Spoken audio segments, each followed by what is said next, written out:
Hey everyone, welcome back to Retro Reel Recaps. Today we're talking about the movie Rebel Ridge. It's a story of a former Marine whose simple trip to reclaim his stolen inheritance explodes into a relentless siege when he uncovers a town's corrupt secret. The movie starts with Terry Richmond. He used to be a trainer for the US Marines. He is riding his bicycle and listening to music. Out of nowhere, a police car comes up behind him. The officer hits Terry's bike on purpose, knocking him right off the road. Terry crashes hard onto the ground. The officer, Evan Marston, gets out of his car. He has his gun pointed at Terry. Soon after, another officer named Steve Lann arrives. Officer Evans says he was following Terry for more than 2 miles and that Terry was running away. Terry is still confused from the crash. He says he never heard any police sirens.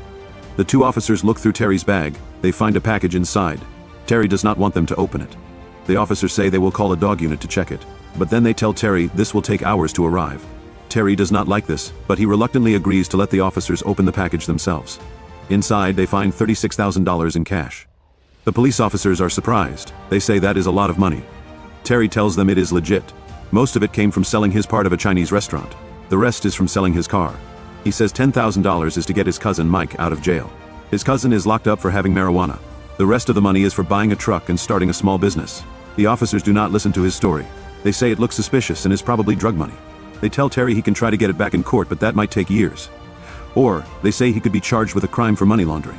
Terry does not want more trouble. He lets them keep the cash. He walks away, feeling angry.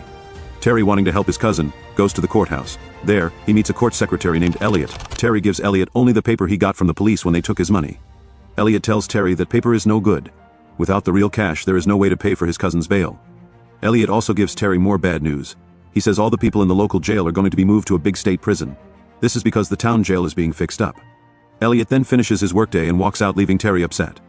Right after, a young woman arrives. She is a clerk named Summer McBride, and she wants to be a lawyer. Summer decides to help Terry. They go to a nearby cafe to talk. Summer explains how the law works. It is called civil asset forfeiture. This means police can take money just if they think it might be linked to drugs. Fighting to get it back in court can take more than a year. She warns Terry that the town's police chief has friends in many places. She signals Terry to leave when a police officer walks into the cafe. Before they go, Summer writes down the details about Terry's cousin. Terry explains why his cousin cannot go to the state prison. Years ago, his cousin told the court about a very dangerous crime boss. If he is sent to the state prison, that boss's people will find him and hurt him. Summer tells Terry he needs to find more money, and he needs to find it quickly. Terry has no other choice. He calls his old business partner from the Chinese restaurant, Mr. Liu. Terry sold his share of the restaurant to Mr. Liu. For the money, Terry asks if he can borrow $10,000. Mr. Liu says yes. He will send the money in the mail, because that is the only way to send money in this town. Terry has no place to sleep. He spends the night in the woods. He looks at his phone, staring at the map where the police department is. He is focused on saving Mike. The next day, Terry goes to the police station very early, before the officers get there. He talks to an officer named Jessica Sims. He tells her he was robbed by 2 police officers. He describes the men perfectly. They are Evan and Steve Lann. Right then, Officer Steve Lann walks into the station. Jessica tells Steve about Terry's complaint. Steve quickly takes control of the situation. He warns Terry. He tells Terry to forget about his complaint. If he does not, Steve will charge Terry with a serious crime for lying to the police. Before it gets worse, the police chief, Sandy Byrne, comes out. He speaks in a calm voice. He tells Terry that the police stopping him was legal. He says Terry has been treated with more respect than he deserved. Then the police chief makes a quiet threat. He says if Terry keeps causing problems, they will charge him with interfering with police work. He also orders Terry to stop recording their talk on his phone and to leave the station right away. Terry shows them the papers that prove his money came from selling his part of the restaurant. But Police Chief Sandy does not care about the papers. Terry sees he is getting nowhere, so he makes a last desperate offer. He asks them what if he stops trying to get all of his money back. He explains he only needs $10,000 for his cousin's bail. He tells them they can keep his other $26,000. He will take his cousin and leave town for good. Police Chief Sandy agrees to this deal right away. Terry asks if he can see his cousin before they move him to another prison. Sandy tells Terry to come back at 9 in the morning on Monday. He will see his cousin then, and they will finish their agreement. That night, Terry sleeps outside again. This time it is raining very hard. On Monday morning, he rides his bike back to the police station, but he learns they tricked him. The bus that has all the prisoners, including his cousin, has already left. Police Chief Sandy makes fun of him. He says, "You said I could see him at 9 a.m. You are 3 minutes late." Terry is very angry, but he is also very determined. He quickly gets on his bicycle. He rides through the forest to catch the bus. Eventually, he catches up to it. He shouts to his cousin, Mike. He promises Mike he will get the bail money very soon. Mike is happy to hear this. Terry tells Mike he needs to stay out of trouble. He tells Mike he must ask for special protection as soon as he gets to the new prison. Mike nods. The other prisoners on the bus shout and cheer for Terry as the bus drives away. Terry then calls his old partner, Mr. Lou, again. He asks about the $10,000 Mr. Lou promised to send. But Mr. Lou tells him a bad news. The police came to their restaurant. They took the safe, saying they were investigating drugs. This raid happened because of what Terry said at the police station earlier. Mr. Lou says he is sorry, but he cannot help Terry now. Terry is shocked to hear this, but he tells Mr. Lou he will fix this problem. Terry is almost out of ideas. He goes back to the courthouse. He begs Summer to help him. At first she says no. She is afraid that if she helps him more, she might lose her job. Terry keeps asking, but Summer acts like she does not hear him. Terry is upset. He slowly walks out of the building. But then Summer runs after him. She has a news. Summer tells Terry there were too many people inside the courthouse to talk safely. She says she already talked to a judge about Mike's case. She found something strange about it. Small crimes usually do not keep a person in jail for so long, and the bail money is almost never that high. She explains there are only two ways to get Mike out. One is with an order from a judge, the other is to pay the bail money. She says paying the bail is the only real choice they have. She tells Terry she will get the papers ready, but he must find the money in one day. Meanwhile, back at the police station, Officer Steve is reading Terry's file. It says Terry was a MCMAP teacher in the Marines. But it also says he never went to war and has no fighting experience. Chief Sandy feels better when he hears this. He thinks Terry is not a threat. He asks Officer Jessica to look up what MCMAP means. The internet in the station is very slow. While Jessica is trying to make the internet work, she sees Terry outside the building, she tells the chief. Sandy picks up his gun. He says he will handle Terry himself. Outside, Terry reminds the chief about their agreement. He gets $10,000 back, and then it is over. Sandy laughs at him in a mean way. He warns Terry not to tell him what to do. But this time, Terry says he is not leaving without the money. Sandy says the only reason Terry is not in a jail cell is because their jail is broken. Terry stays very calm. He tells Sandy he has pushed him into a bad spot, and now he will have to do things a new way. Inside the station, Jessica finally finds the information. MCMAP means Marine Corps Martial Arts Program. They understand now that Terry was a Marine combat teacher. He is trained to fight with his hands and with weapons. Steve gets very scared. He tells Jessica to call every police officer who is out driving around back to the station. Steve quickly takes out his gun. He yells at Sandy to stay away from Terry, but it is already too late when Sandy tries to pull out his own gun. Terry takes it from him. Steve runs outside with his gun pointed, but Terry is already holding Chief Sandy in front of him like a shield. With one fast move, Terry twists Steve's arm and takes his gun too. Some construction workers nearby see this and try to help the police. One worker even pulls out a gun. But Terry makes Sandy order all of them to stop and put their guns down. Using Sandy as his way in, Terry forces his way into the police station and locks the doors behind them. He makes Sandy admit that Jessica is hiding somewhere inside. Sandy has no choice. He tells Jessica to come out. Terry then tells Sandy that if this happens quickly, he will leave quickly too. But if Sandy tries to slow him down, things will get hard for everyone. When Jessica comes out, Terry tells her to put her own gun down, put handcuffs on the other two men, and take him to the room where they keep evidence. Inside that room, Terry sees big piles of money and many guns. This is much more than a small-town police department should have. It is very clear something illegal is happening here. He tells Jessica to count out $10,000 for him, and to leave all the other money. Terry then looks at Chief Sandy and says, "Deal is a deal." He reminds them that this is exactly what they agreed on. After putting the money in his pocket, Terry warns Jessica not to try to do something silly. He tells her to help him leave without anyone getting hurt. Jessica does what he says. She pretends that Terry is handcuffed. She tells all the workers and policemen outside that everything is okay now. She tells them Terry is a veteran who is having a hard time. She says they had a problem, but now it is finished. They get into a police car and drive away. On the road, they drive past another police officer. Jessica signals to him that everything is fine. The other officer does not stop them. Terry asks Jessica what that signal meant. Jessica tells him it is called Code 4. It means the suspect and the officer are both okay. When they get to a safe place, Terry tells Jessica to tell everyone that he ran away from her. He gives her gun back to her, but first he takes all the bullets out. He gets his bicycle from the back of the police car. Then he rides straight to the courthouse. By this time, the whole town is full of police looking for Terry. With Summer's help, he pays the bail money for Mike. Elliot starts to count the cash. Summer runs to get the judge to sign the papers so Mike can be released. Terry waits nervously. He watches the door the whole time because he knows police could come through it at any moment. He quietly asks Summer a question. He asks if he will be sent to the same prison as Mike. This suggests he has a bigger idea, but before Summer can answer, the police rush into the room. They yell at Terry to get on the floor. Officer Steve shoots a taser at Terry. Terry fights against the electric shock. He pulls the taser wires off and fights with the officers, but they finally push him down and put handcuffs on him. Summer gets very scared. She records everything on her phone. Later, a medical worker checks on Terry. He tells Officer Evan that Terry is not hurt, but instead of taking Terry to jail, they put him in a car. They drive him to meet someone. Chief Sandy gets into the car with them. Sandy says that if he had known who Terry really was, a Marine trainer, he might have done things a different way. Then Sandy asks Terry a question. He asks what Terry saw today when he came into the station and looked around. Terry tells the truth. He says he saw the big piles of money and all the guns in their storage room. The chief acts like it is no big deal. He explains that their police department never got enough money from the town. Sandy says the cash Terry saw is actually the money they need to run the police department for the next 6 months. Sandy says all of that money was taken from people legally, and all of it will be used to help the town. But the real truth is different. They are secretly selling guns to other police departments and to anyone who will pay them. Over time, this has become a very profitable secret business for them. The car stops at a hospital. Sandy throws the rest of Terry's money, $26,000, on the ground. He orders the officers to take the handcuffs off Terry. He explains that Mike was attacked and stabbed in the prison. He is being flown to this hospital in a helicopter for very urgent treatment. Terry is shocked and very angry. He cries and reminds Sandy that he warned them this would happen, but Sandy gives him a cold, hard choice. He tells Terry to take the money on the ground. He tells him to pick up the truck they have arranged for him. He must leave town and never come back. If he does this, he will not go to prison. If he does not do this, he will go to prison for 30 years or they will just kill him. Right then, a helicopter lands at the hospital. Mike is inside it. Terry runs to see his cousin, but he is too late. Mike dies from his wounds. The coroner tells Terry that Mike wrote Terry's name as his next of kin. So all of Mike's things will be given to Terry. Terry is destroyed by grief. He meets Summer, who offers to drive him out of town.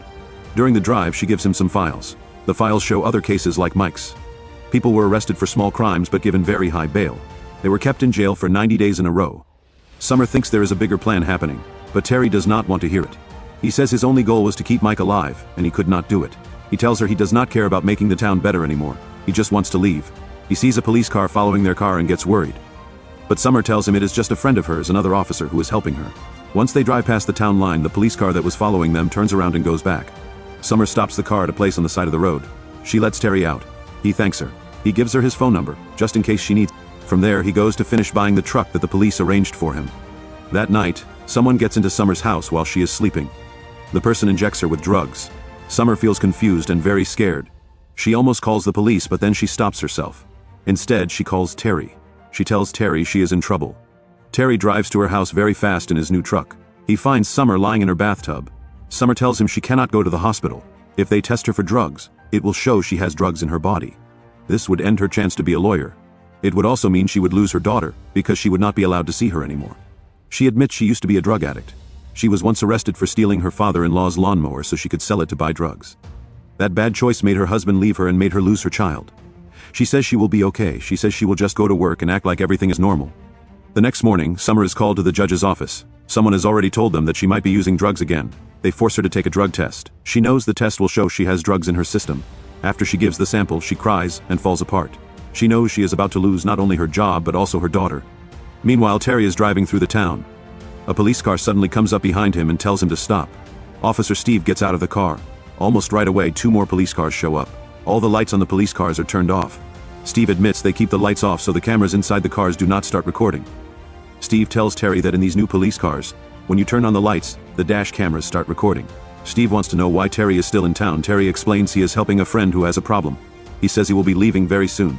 Steve makes it very clear they can make up any story about Terry, as many people saw him go into the police station with force. Then Steve puts a gun on Terry. Terry moves fast to get away. He gets shot in the back, but he is able to fight and take the gun from Steve. He uses a taser on Steve, which makes Steve fall down. The other 2 officers run toward Terry with their guns ready, but Terry grabs his keys. He jumps into his truck and drives very fast into the forest. The officers shoot at his truck. Bullets hit the vehicle, but he gets away. In the next scene, we see Summer standing outside her daughter's school. She is quietly watching her little girl play with other children. The teachers see her. They remind Summer she is not allowed to be there. Her heart is broken. She watches from far away until a police car suddenly drives up to her. At the same time, Terry hides his truck under a bridge. He starts walking. He calls Summer on the phone. Summer tells him a police officer who is a friend came to see her. The friend warned her she must stay away from Terry. She must also leave the city right away. Terry asks her to get her car and drive to a place he will send her in a text message. Later, they meet at the place Terry used to work, the Chinese restaurant. There, Summer finds Mr. Liu helping Terry. Mr. Liu is taking the bullet out of Terry's back. He is putting bandages on the wounds. Mr. Liu says Terry really should be in a hospital. But Terry is very strong and very sure. Terry explains that Mr. Liu was a medical helper for soldiers during the Korean War, so doing this was not hard for him. After Mr. Liu and his helper leave, Terry asks Summer to tell him what she found out about the police. He thinks they are hiding something big. He says if they were not hiding something, they would have made a huge fuss about looking for him. They might even have called the FBI or other police groups to help. Instead, they are keeping everything quiet because of what Summer discovered. She tells him they keep people locked up for 90 days to cheat the system. They make the bail money very high. She is still not sure exactly why they are doing this. Terry says he has finished running away. He is going to make the police pay for what they did to Mike. Before they leave the restaurant, Terry leaves some money on the table for Mr. Lou. Then he and Summer leave together. On the road, Terry asks Summer about her friend in the police department. He means the officer who drove behind them when they left town. He wonders if that officer could tell the truth in court. But Summer says her friend will never do that. Terry asks for more information about this friend, but Summer does not give any more details. She explains that testifying is not a choice for her friend. Just warning them once already put the officer in a lot of danger. Terry assumes that the friend is police officer Jessica. Later they find Elliot, the court secretary. He is at a children's game night. They meet him outside the building. They push him to tell them what he knows. At first Elliot says no. He is scared that helping them could get him into trouble. But after they keep asking, he finally talks. He tells them to look back 2 years ago. There was a civil case that almost broke the police department. Summer understands what this means. The time of that case is the same time when the strange arrests began. Elliot suggests that if they really want to know the truth, they need to talk to the judge. That same night they quietly go into the judge's house. Terry is wearing a mask. He walks up to the judge, but the judge knows who he is right away. The judge tells Summer to come out of hiding. The judge then calmly says he has already talked to Elliot. He explains that making Summer take the drug test was actually his way of keeping her safe. He was afraid the police might hurt her. When Summer asks about the civil case, the judge tells them the truth. An illegal search by the police caused a man to die. The man's family took the town to court. The town almost ran out of money because of it. After that, the town tried to close down Chief Sandy's police department. But the police found their own way to get money by taking things from people illegally. The judge explains how it works. People arrested for small crimes are a problem for the police. The police treat them badly when they are arrested. The police then keep these people in jail for 90 days. This is just long enough for the video from the police car cameras to be deleted automatically. This way, there is no proof left that could cause legal trouble for the police department. Summer realizes that the basement of the courthouse must keep the old hard drives. This includes the video from when Mike was arrested. Before they leave, they realize the judge has taken too many of his wife's pills. They get very scared. They call for an ambulance. They watch from far away as the medical workers take the judge away quickly. That night, Terry and Summer break into the basement of the courthouse, but police officers are already there. Terry and Summer hide in the dark. They watch as the officers start a fire in the basement before fleeing. Thinking quickly, Summer puts out the fire before it can burn the room where the old files are kept. Inside that room, they find many hard drives. Summer remembers that more than 20 memory cards from police body cameras were collected in the last 2 weeks. One of those cards must have the video of Mike's arrest. On their way out of the basement, Terry starts the fire again. He does this to hide that they were there. But Summer needs to get something else. She needs to get her urine sample from the drug test. She tells Terry to wait for her in the alley. She goes by herself. She tries to be quiet, but the police catch her in the act. Terry is waiting in the car. He watches, unable to help, as the police take Summer away. He follows the line of police cars. Then the cars split up. One police car stays behind. The other cars drive away with Summer inside. Terry drives his truck straight into the police car that was left alone. He pulls the officer out of the car and puts handcuffs on him. Terry asks the officer questions. The officer says he does not know where they are keeping Summer. Terry then makes the officer call his bosses on the phone. Terry takes the phone. He gives a very clear message. He says he has the evidence. If anything bad happens to Summer, he will give all the evidence to everyone. The man on the other end of the phone agrees to make a trade. They will meet at a place called Rebel Ridge when the sun comes up. The next morning, Officer Steve and his men wait at Rebel Ridge. Summer is locked inside a car. Police with sniper rifles and other officers are hiding, ready to attack Terry. But Terry never arrives. Instead, he calls Chief Sandy on the phone. He says Sandy broke their agreement and caused all these problems. Not far away, Officer Evans sees Terry's truck. He walks up to it quietly. He breaks the truck's window. But he is shocked by what he finds. The officer from last night is tied up in the driver's seat. He has tape over his mouth. Meanwhile, Terry is already doing something else. He is back at the police station. He has chained his truck to the big pipes in the storage room. He tears the wall open. This breaks into the evidence room. Officer Jessica calls Steve and the other officers on the radio. She is very worried. She tells them to leave Rebel Ridge and come back to the station right away. At the station, Chief Sandy walks into the storage room with his gun ready. He does not know Terry is behind him. Terry shoots the chief with beanbags, not meant to kill. The chief falls to the floor. Jessica runs into the room with her gun pointed, but Terry is very fast. He takes her gun away from her. Terry tells Jessica he knows she has been secretly helping Summer. He tells her he knows she does not agree with what the police department is doing. Terry gives Jessica the memory cards with the evidence. He warns her that the chief is ready to kill people to keep those cards. Terry puts on a bulletproof vest. He takes some guns and leaves a can of gasoline in the room. He warns the chief that unless he knows Summer is safe, he will burn the whole building down. This means all the money, all the guns, and all the evidence will be destroyed. Soon all the other police officers come to the station. They stand around it. Jessica tells Terry to do something to show he trusts her. He gives her gun back to her. The gun has bullets in it. But as Terry gets ready to go out and face the other officers, Jessica suddenly points her gun at him. She talks on the radio to the officers outside. She says she has Terry. It turns out that Jessica is not the person who is helping Summer. Outside, Jessica tells the other officers to go and save the chief. He is still tied up in the storage room. Terry puts down his bag of weapons. Jessica gives the memory cards to Officer Steve. Without thinking twice, Steve steps on the cards with his boot and breaks them. Then he shows Terry something cruel. Summer is in his police car. She is unconscious because she was given too many drugs. Steve lies and says she took the drugs herself. He says they should kill Terry right there, but Officer Evan stops him. Evan says they should arrest Terry and take Summer to the hospital. Steve says no, he wants to kill Terry right now. The two officers start to argue. They point their guns at each other.